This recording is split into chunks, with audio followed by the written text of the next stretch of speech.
Good morning students. ગયા લેક્ચરમાં આપણે પ્રાથમિક માહિતી અને ગૌણ માહિતીનો તફાવત છે તેની વ્યાખ્યા સુધી આપણે પહોંચ્યા હતા અને એનું ઉદાહરણ ભણ્યા હતા. પણ આપણે જે આપણા નિયમ પ્રમાણે પહેલાં તો થોડું આગળનું પણ જોઈશું. પહેલાં પેજ ઉપરના પ્રશ્નો તો તમે જુઓ. હવે જેની પછીનો પ્રશ્ન હતો પહેલા પેજ ઉપર એ બીજું પેજ ટેક્સ્ટ બુકનું, એમાં જે ચોથો પેરેગ્રાફ છે, બરાબર છે. તો 19મી સદીના અંતમાં અને 20મી સદીની શરૂઆતમાં આંકડાશાસ્ત્રના આધુનિક પાસાઓની રચના થઈ હતી. જો આંકડાશાસ્ત્રના આધુનિક પાસાઓની રચના, આંકડાશાસ્ત્રના આધુનિક પાસાઓની રચના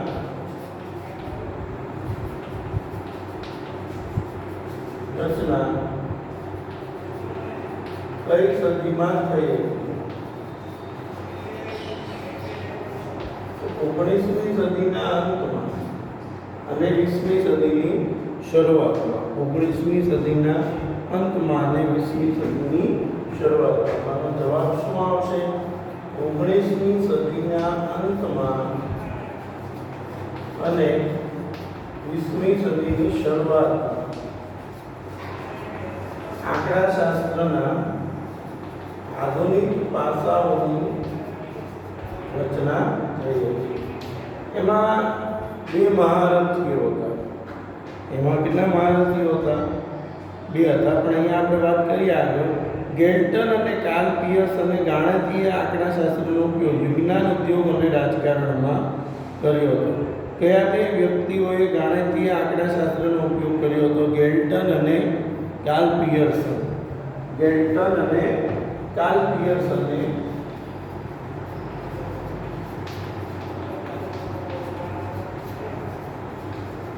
ગાણિતીય આંકડાશાસ્ત્રનો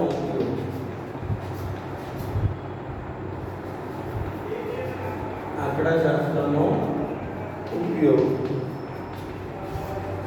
બરાબર છે. ગેલ્ટન અને કાર્લ પિયર્સને ગાણિતીય આંકડાશાસ્ત્રનો ઉપયોગ કઈ જગ્યાએ? તો કે ઉદ્યોગ છે, એવી જ રીતે વિજ્ઞાન છે અને રાજકારણ. ઉદ્યોગ, વિજ્ઞાન અને રાજકારણમાં કર્યો હતો. ઉદ્યોગ, વિજ્ઞાન અને રાજકારણ કર્યો હતો. ત્યારબાદ જોવા જઈએ તો કાર્લ પિયર્સનની વાત કરીએ. તમે ભણશો ત્યાં સુધી તમારે કાર્લ પિયર્સનનું બધું જ આવશે. કારણ કે કાર્લ પિયર્સન કાર્લ પિયર્સન છે એ ગાણિતીય આંકડાશાસ્ત્રના રચયિતા હતા. એટલે પ્રશ્ન પૂછાય કે ગાણિતીય આંકડાશાસ્ત્રના રચયિતા કોણ હતા? ગાણિતીય આંકડાશાસ્ત્રના રચયિતા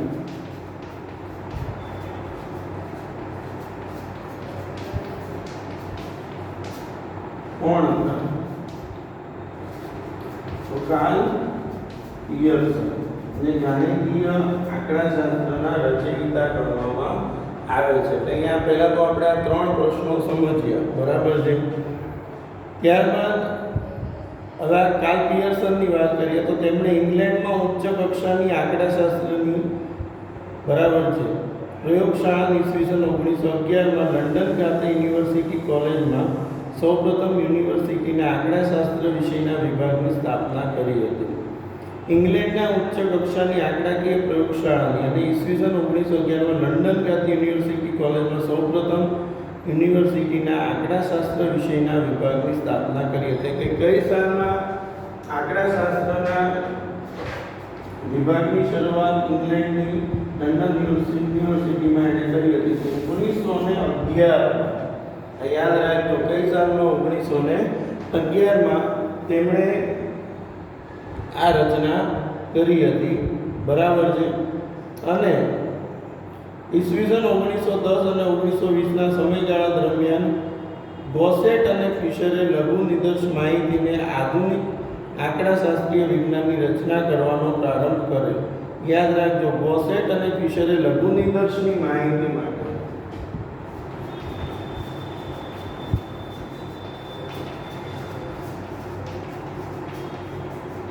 લઘુ નિદર્શની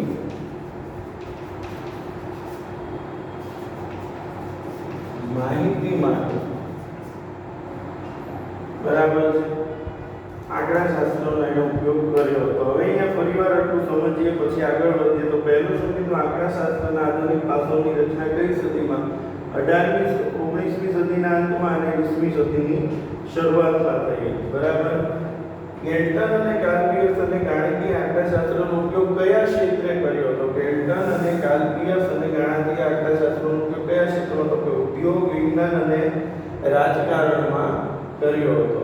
ગાણિતિક આંકડાશાસ્ત્રના રચયિતા કોણ હતા? બહુ અગત્યનો એક પ્રશ્ન છે. તો કાર્લ પિયર્સન. તેમણે સૌપ્રથમ વખત ઇંગ્લેન્ડમાં લંડન યુનિવર્સિટી ખાતે આંકડાશાસ્ત્ર વિભાગની શરૂઆત 1911માં કરી હતી અને 1910 થી 1920માં ગોસેટ અને ફિશરે લઘુનિદર્શની માહિતી માટે, લઘુનિદર્શ એટલે સેમ્પલની જે આપણે વાત કરી હતી એના માટે એણે આંકડાશાસ્ત્રનો ઉપયોગ કર્યો હતો. બરાબર છે.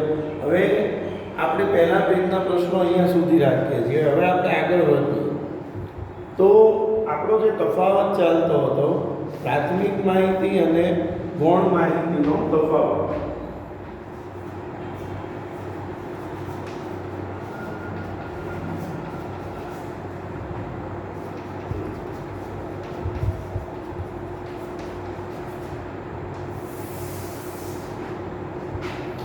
બરાબર છે. તો પહેલા તો આપણે શું લખવાની છે? વ્યાખ્યા. પહેલો મુદ્દો શું આવશે? વ્યાખ્યા. તો મેં તમને સમજાવ્યું છે. જ્યારે કોઈ અધિકૃત સંસ્થા, સંશોધક કે આંકડા દ્વારા જે માહિતી સૌ પ્રથમ વખત મેળવવામાં આવે છે તેને પ્રાથમિક માહિતી કહેવાય. જ્યારે કોઈ અધિકૃત સંસ્થા, સંશોધક કે આંકડા જે માહિતી પ્રથમ વખત મેળવે તેને શું કહેવાય? પ્રાથમિક માહિતી કહેવાય. બરાબર છે. હવે પ્રાથમિક માહિતીનું ઉદાહરણ તમને કીધું તો દેશમાં દર 10 વર્ષે થતી વસ્તી ગણતરી એ પ્રાથમિક માહિતીનું સૌથી શ્રેષ્ઠ ઉદાહરણ છે. તો ગૌણ માહિતી કોને કહેવાય? જ્યારે કોઈ અધિકૃત સંસ્થા કે સંશોધક દ્વારા કોઈ માહિતી મેળવાયેલી હોય, કોઈ સંસ્થા, સંશોધક કે આંકડા દ્વારા કોઈ માહિતી મેળવાયેલી હોય અને તેનો અન્ય કોઈ વ્યક્તિ કે સંસ્થા ઉપયોગ કરે તો તેને ગૌણ માહિતી કહે છે. બરાબર. પછી બીજું ઉદાહરણ મેં તમને જે કીધું એ પ્રમાણે કે દેશમાં દર 10 વર્ષે થતી વસ્તી ગણતરી એ પ્રાથમિક માહિતીનું ઉદાહરણ છે. જ્યારે બીજું અહીંયા શું લખવાનું તો કે દેશમાં જે દર 10 વર્ષે વસ્તી ગણતરી થઈ હોય એના અહેવાલનો કોઈ ઉપયોગ કરે તો તેને ગૌણ માહિતી કહે છે. ત્યારબાદ ત્રીજા મુદ્દાની વાત કરીએ તો જો તમારી ટેક્સ્ટ બુક છે એની અંદર ચોથા પેજ ઉપર છે, ખાસ તમારે પણ જોવું પડશે. તો પ્રાથમિક માહિતી એ પ્રથમ વખત એકઠી કરાયેલી મૌલિક માહિતી છે. બરાબર. એટલે પ્રાથમિક માહિતી જે છે એ શું છે? મેં કીધું પ્રથમ વખત એકઠી કરાયેલી મૌલિક માહિતી છે. જ્યારે ગૌણ માહિતી જે છે એ કોઈ અન્ય વ્યક્તિ કે સંસ્થા દ્વારા મેળવાયેલી માહિતી છે. એટલે આ પહેલી વાર મેળવેલી હોય એટલે પ્રાથમિક છે. જ્યારે આનો તમે ઉપયોગ કરો છો એટલે એ શું છે? ગૌણ છે. એટલે પ્રાથમિક માહિતી એ પ્રથમ વખત એકઠી કરાયેલી મૌલિક માહિતી છે, તે અસલ સ્વરૂપમાં હોય છે. જ્યારે ગૌણ માહિતી એ શું છે? કોઈ વ્યક્તિ દ્વારા મેળવાયેલી માહિતી છે. એટલે એમાં વર્ગીકરણ, કોષ્ટક રચના બધું જ કરેલું હોય છે. બરાબર છે. ચોથું જોવા જઈએ તો પ્રાથમિક માહિતી મેળવવામાં સમયનો વધુ વ્યય થાય છે. કારણ કે તમારે બધાની માહિતી મેળવવાની એટલે તમારે વધુ સમયનો વ્યય થાય છે, વધુ સમય લાગે. જ્યારે ગૌણ માહિતીમાં સમયનો બગાડ થતો નથી. સીધો અહેવાલ છે એનો ઉપયોગ જ કરવાનો છે, આપણે કોઈ માહિતી લેવા જવાનું નથી. એટલે પ્રાથમિક માહિતીમાં સમયનો વધુ વ્યય થાય છે, જ્યારે ગૌણ માહિતીમાં સમયનો બચાવ થાય છે, સમય વધુ જતો નથી. ત્યારબાદ જે પ્રાથમિક માહિતી છે એમાં નાણાંનો ખર્ચ વધુ થાય છે. કારણ કે તમારે દરેકની માહિતી મેળવવાની ઘરે ઘરે જવું પડે તો એમાં ખર્ચો ઘણો બધો વધારે થાય. ત્યારે ગૌણ માહિતીમાં નાણાંનો વ્યય ઓછો થાય. આમાં નાણાંનો વ્યય વધુ, ત્યારે અહીંયા નાણાંનો વ્યય ઓછો થાય છે. ત્યારબાદ છઠ્ઠો મુદ્દો તો પ્રાથમિક માહિતી છે એ તપાસ હેઠળના એકમો પરથી એકત્રિત કરવામાં આવે છે. બરાબર છે. તપાસ હેઠળના પ્રાથમિક માહિતી એટલે શું? જેની માહિતી પણ એની પાસે રૂબરૂ ચડે. તપાસ હેઠળના એકમો પરથી મેળવવામાં આવે છે. જ્યારે ગૌણ માહિતી તો શું છે? જે અહેવાલ તૈયાર છે એનો શું કરવામાં આવે છે? ઉપયોગ કરવામાં આવે છે. એટલે આ પ્રાથમિક માહિતી તપાસ હેઠળના એકમો પરથી મેળવવામાં આવે. જ્યારે ગૌણ માહિતી છે એ જે માહિતી મેળવેલી છે એના અહેવાલનો ઉપયોગ કરવામાં આવે છે. બરાબર છે. આ ઉપરાંત પ્રાથમિક માહિતી જે છે એ મૂળભૂત અને અસલ સ્વરૂપમાં હોય છે. તેમાં વર્ગીકરણ કોષ્ટક રચના એ કશું કરેલું હોતું નથી. જ્યારે ગૌણ માહિતી એ વ્યવસ્થિત સ્વરૂપમાં જેમાં વર્ગીકરણ કોષ્ટક આ બધું જ પરફેક્ટ હોય છે. એટલે આ કેવું છે? આપણા દરેકના ઘરેથી એક જે વસ્તી ગણતરીનો કાગળ લઈ જશે પ્રાથમિક માહિતી છે, એના કાગળના જે બધા થપ્પા ભેગા થશે, પણ એને પછી દરેકની એન્ટ્રી કરશે અને આખો અહેવાલ છે એટલે એક નાનકડા પેજમાં આપશે કોણ છે. તો ગૌણ માહિતી છે એ વ્યવસ્થિત સ્વરૂપમાં અને ગોઠવાયેલી હોય છે. એનું વર્ગીકરણ કોષ્ટક રચના બધું જ કરેલું હોય છે. ત્યારબાદ આગળ વધીએ તો પ્રાથમિક માહિતી સામાન્ય રીતે વધુ વિશ્વસનીય હોય છે. બરાબર. કારણ કે પ્રાથમિક માહિતી છે ને વ્યક્તિએ પોતાના ઉદ્દેશ માટે મેળવેલી. હું કોઈ માહિતી મેળવવા જાઉં તો મારા ઉદ્દેશ માટે, એટલે મારા માટે વિશ્વસનીય છે. પણ મેં માહિતી મેળવી એનો અન્ય વ્યક્તિ ઉપયોગ કરે તો એ એના માટે વિશ્વસનીય હોય પણ કરી અથવા ન પણ. કારણ કે બંનેનો હેતુ અલગ અલગ હોય. મારો જે ઉદ્દેશ છે એનો જે ઉદ્દેશ છે એ અલગ અલગ હોય. તો પ્રાથમિક માહિતી જે છે એ વધુ વિશ્વસનીય હોય છે. જ્યારે ગૌણ માહિતી વિશ્વસનીય હોય પણ કરી અથવા ન પણ. કારણ કે આ પોતે મેળવેલી હોવાથી પોતાના ઉદ્દેશને અનુરૂપ હોય એટલે આ વિશ્વસનીય હોય છે. વધુ વિશ્વસનીય. જ્યારે આ વિશ્વસનીય હોય પણ અથવા ના, પોતાના હેતુ માટે મેળવેલી હોવાથી વધુ વિશ્વસનીય હોય. તેમાં હેતુ અલગ હોય છે એટલે વિશ્વસનીય હોય પણ અથવા ન પણ હોય. એટલે અહીંયા આપણે આજે વાત કરી પ્રાથમિક માહિતી અને ગૌણ માહિતીનો તફાવત. બરાબર છે. જો મેં તમને પહેલા વ્યાખ્યા પછી ઉદાહરણની વાત કરી. ત્યારબાદ આપણે હવે જે ટેક્સ્ટ બુક છે તમારી એમાં જોઈએ છીએ. જો પ્રાથમિક માહિતી એ પ્રથમ વખત એકઠી કરાયેલી મૌલિક માહિતી છે. જ્યારે ગૌણ માહિતી એ મૌલિક માહિતી નથી, પરંતુ એકઠી કરાયેલી માહિતી અન્યો દ્વારા ફરીથી ઉપયોગમાં લેવાય છે.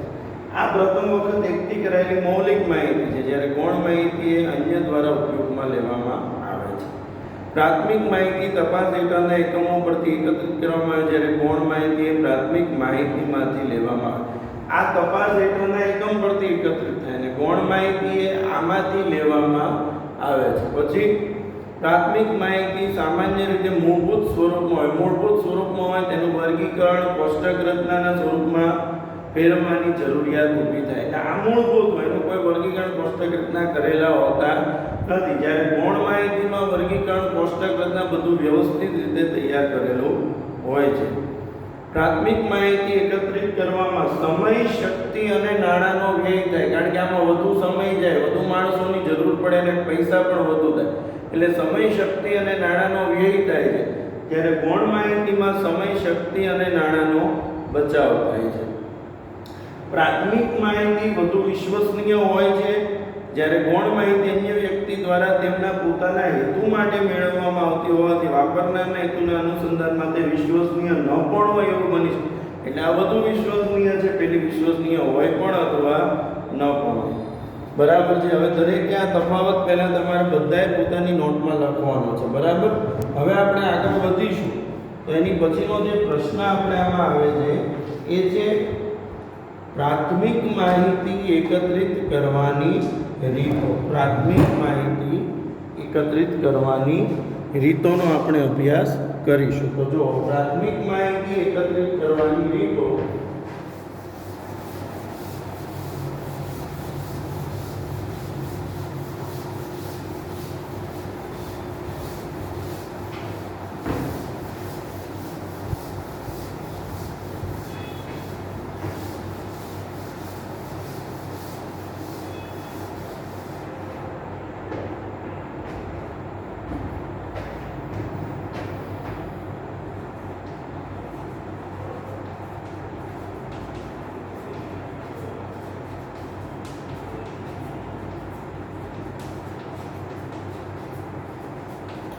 તો પ્રાથમિક માહિતી એકત્રિત કરવાની 3 રીતો છે.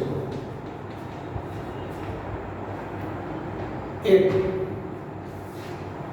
પ્રત્યક્ષ તપાસની રીત,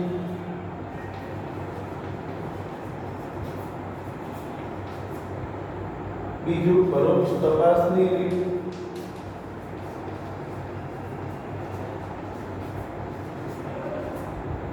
અને ત્રીજું પ્રશ્નાવલીની રીત. જો આજે પ્રાથમિક માહિતીની આપણે વાત કરી રહ્યા છીએ તો આ પ્રાથમિક માહિતી એકત્રિત કરવાની મુખ્ય 3 રીતો છે. એક પ્રત્યક્ષ તપાસની રીત, બીજું પરોક્ષ તપાસની રીત અને ત્રીજું પ્રશ્નાવલીની રીત. ખાસ યાદ રાખજો, પ્રાથમિક માહિતી એકત્રિત કરવાની રીતો કેટલી છે? તો 3: પ્રત્યક્ષ તપાસ, પરોક્ષ તપાસ અને પ્રશ્નાવલી. સૌપ્રથમ આપણે પ્રત્યક્ષ તપાસની આખી ટૂંકનોંધ સમજીએ છીએ. ટૂંકનોંધ છે એની વાત કરીએ તો કઈ રીતે તમારે શું લખવાનું. પહેલા વ્યાખ્યા, ત્યારબાદ એનું ઉદાહરણ, ત્યારબાદ એના ફાયદા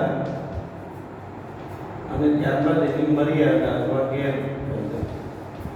આ રીતે આ 3 બંને ટૂંકનોંધો આ જ રીતે આવશે, પ્રત્યક્ષ અને પરોક્ષ. તો પ્રત્યક્ષ તપાસ સમજાવું.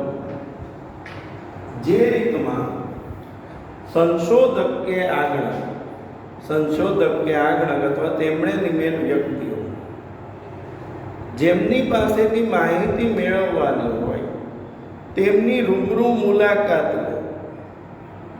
જો તમે રૂબરૂ તપાસ કરો, જેની પાસેથી માહિતી મેળવવાની છે એની રૂબરૂ તપાસ કરો તો એને પ્રત્યક્ષ તપાસ કહેવાય. તો જે રીતમાં સંશોધક કે આગળક જેમની પાસેથી માહિતી મેળવવાની હોય તેમની રૂબરૂ મુલાકાત લઈ તેમને તપાસને અનુરૂપ પ્રશ્નો પૂછી અને માહિતી એકત્રિત કરે તો તેને પ્રત્યક્ષ તપાસની રીત કહે છે. એટલે આ કેવું છે કે તમારે જેમની પાસેથી માહિતી મેળવવાની છે એને રૂબરૂ મળો, એમને પ્રશ્નો પૂછો અને માહિતી મેળવો તો એ પ્રત્યક્ષ તપાસની રીત કહેવાય. દાખલા તરીકે કોઈ શાળાના શિક્ષકને જાણવું છે કે કેટલા વિદ્યાર્થીઓ પુસ્તકાલયમાં વાંચવા માટે આવે છે, જાય છે. તો શાળાના શિક્ષક ક્લાસરૂમમાં જઈને વિદ્યાર્થીઓને પૂછે કે ભાઈ આમાંથી કયા વિદ્યાર્થીઓ પુસ્તકાલયમાં, લાઇબ્રેરીમાં વાંચવા માટે જાય છે. તો આને કઈ તપાસ કહેવાય? પ્રત્યક્ષ તપાસ. કારણ કે જે વાંચવા જવાવાળા જે વિદ્યાર્થીઓ છે એને તમે પ્રશ્ન પૂછો ને એ તમને જવાબ આપશે, એટલે આ પ્રત્યક્ષ તપાસ છે. એવી જ રીતે એક બીજું ઉદાહરણ લઈએ. દાખલા તરીકે આપણે જાણવું હોય કે ભાઈ અમદાવાદ જિલ્લાના જે ખેડૂતો છે એમની આર્થિક સ્થિતિ કેવી છે, બરાબર છે? તો તમે અમદાવાદ જિલ્લામાં જે કંઈ ગામડાઓ હોય ત્યાં તમે જાઓ, રૂબરૂ ખેડૂતને મળો અને એને પ્રશ્ન પૂછો કે શું તકલીફ પડે છે ખેતીમાં, શું સારું છે, શું ખરાબ છે, શું આવવું જોઈએ, અને માહિતી એકત્રિત કરો તો એ પ્રત્યક્ષ તપાસ કહેવાય. એવી જ રીતે કોઈ વ્યક્તિએ જાણવું છે કે ભાઈ ગરીબ વિસ્તારમાં રહેતા લોકો હોય એ લોકોનું જીવન કેવું હોય છે, લોકો શું ખાય છે, શું પીવે છે, આખો દિવસ એ લોકોની જીવનચર્યા કેવી છે જાણવું હોય તો તમે રૂબરૂ એ વિસ્તારમાં 2-5 દિવસ રહો અને ત્યાંના લોકોની લાઈફસ્ટાઈલ જુઓ, તેમને પ્રશ્ન પૂછો તો તમને ખબર પડે કે આ લોકોનું જીવન કેવું છે. એટલે આને પ્રત્યક્ષ તપાસ કહેવાય કે જેમની પાસેથી માહિતી મેળવવાની હોય એમને રૂબરૂ મુલાકાત લઈ પ્રશ્નો પૂછો અને માહિતી મેળવો તો એ પ્રત્યક્ષ તપાસની રીત કહેવામાં આવે છે. એટલે આ ટૂંકનોંધની વાત કરીએ તો વ્યાખ્યા થઈ અને ઉદાહરણ. હવે પ્રત્યક્ષ તપાસના ફાયદા અને મર્યાદા આવશે, બરાબર છે? તો પ્રત્યક્ષ તપાસના ફાયદાની આપણે વાત કરીએ તો પહેલી વસ્તુ, પ્રત્યક્ષ તપાસ દ્વારા મળતી માહિતી જે છે એ વિશ્વસનીય હોય છે. કેમ વિશ્વસનીય હોય? કારણ કે તમે રૂબરૂ મુલાકાત લ્યો છો, જેમની પાસેથી માહિતી મેળવવાની એને જ પ્રશ્ન પૂછો છો, એટલે માહિતી કેવી મળે છે? વિશ્વસનીય માહિતી પ્રાપ્ત થાય છે. આ પહેલી વસ્તુ. બીજું, તપાસ હેઠળના એકમો પરથી જ માહિતી મેળવવાની હોવાથી તમે પેટા પ્રશ્નો પૂછીને પણ માહિતી ત્યાં જ મેળવી શકો છો. એટલે આ બધી જ વસ્તુઓ શક્ય છે આમાં, કે જેની પાસે માહિતી મેળવવાની એને વધારાના પ્રશ્નો પૂછીને પણ માહિતી મેળવી શકાય. પછી જે માહિતી આપનાર વ્યક્તિ છે, બરાબર છે, એના મનમાં કોઈ પ્રશ્ન હોય, શંકા હોય કે મૂંઝવણ હોય, તો તમે રૂબરૂ ગયા હોવાથી એના પ્રશ્ન, શંકા કે મૂંઝવણને તમે દૂર કરી શકો છો. કારણ કે આપણે ત્યાં રૂબરૂ ગયા છે, હજી એને માહિતી આપવામાં કોઈ તકલીફ હોય તો એની પ્રશ્ન શું છે, એની મૂંઝવણ શું છે, એની શંકા શું છે, એ તમે જાણી શકો અને એને ત્યાં જ દૂર કરી શકો, જેથી એ માહિતી આપવામાં કોઈ મુશ્કેલી અનુભવશે નહીં. ત્યારબાદ વ્યક્તિગત તપાસ વખતે આગળક દ્વારા કેટલીક વખત માહિતી આપનાર પાસેથી પૂરક માહિતી મેળવી લેવાય છે. પરિણામોનું અર્થઘટન કરતી વખતે ઉપયોગી બને. જ્યારે તપાસનું ક્ષેત્ર મર્યાદિત હોય, ક્ષેત્ર નાનું હોય ત્યારે આ રીત વધુ અનુકૂળ આવે છે. કારણ કે ક્ષેત્ર નાનું હોય તો બધાની પ્રત્યક્ષ તપાસ કરાય, નહીંતર તો તમારો ખર્ચો ખૂબ જ શું થશે, વધી જશે. અને કેટલીક વાર માહિતી આપનાર અમુક પ્રકારની માહિતી આપવામાં સંકોચ અનુભવતો હોય. તમે એને પ્રશ્ન પૂછશો પણ એ માહિતી આપવા માટે તૈયાર હશે નહીં. તો જ્યારે એવી એ સંકોચ અનુભવતો હોય તો એવી જે માહિતી છે, બરાબર છે, તો એને પૂરક પ્રશ્નો પૂછીને પણ તમે એ માહિતી મેળવી શકો. એને અનુરૂપ બીજા વધારાના પ્રશ્નો પૂછશો તો તમને માહિતી મળી રહેશે. એટલે આ પ્રત્યક્ષ તપાસના ફાયદાની વાત કરીએ. હવે ગેરલાભની વાત કરીએ તો જ્યારે તપાસનું ક્ષેત્ર વિશાળ હોય, ક્ષેત્ર મોટું હોય, ત્યારે આ રીત ઉપયોગી બનતી નથી. બરાબર છે, કારણ કે આગણકોની જરૂરિયાત કેવી પડે, વધારે પડે જ્યારે તપાસનું ક્ષેત્ર વિશાળ હોય. બીજું, આ પદ્ધતિ વધારે ખર્ચાળ છે, આમાં સમય વધુ જાય છે, સમય, શક્તિ અને નાણાંનો બગાડ થાય છે. અને ત્રીજું, જો આગણકો તાલીમ પામેલા ન હોય, તમે જેને માહિતી મેળવવા મોકલેલા છે એમનામાં આવડત ન હોય, તો તમને સાચી અને યોગ્ય માહિતી મળતી નથી. તો આ ટૂંકનોંધ થઈ પ્રત્યક્ષ તપાસ. બરાબર, પહેલા વ્યાખ્યા, પછી ઉદાહરણ, પછી ફાયદા અને ગેરફાયદા. બરાબર છે વિદ્યાર્થીઓ, તમને આજનો આ જે વિડીયો છે એ પસંદ આવ્યો તો લાઈક કરજો, શેર કરજો અને સબસ્ક્રાઈબ કરજો. અને ખાસ આજે આપણે જે ભણ્યા એના આધારે તમારે જે પ્રશ્નો લખવાના છે, પહેલા 3 પ્રશ્નો, પછી પ્રાથમિક માહિતી અને ગૌણ માહિતીનો તફાવત એ ખાસ તૈયાર કરવાનો છે. પછી પ્રત્યક્ષ તપાસની રીત જે છે એની ટૂંકનોંધ આખી તૈયાર કરવાની છે. બરાબર છે. Thank you.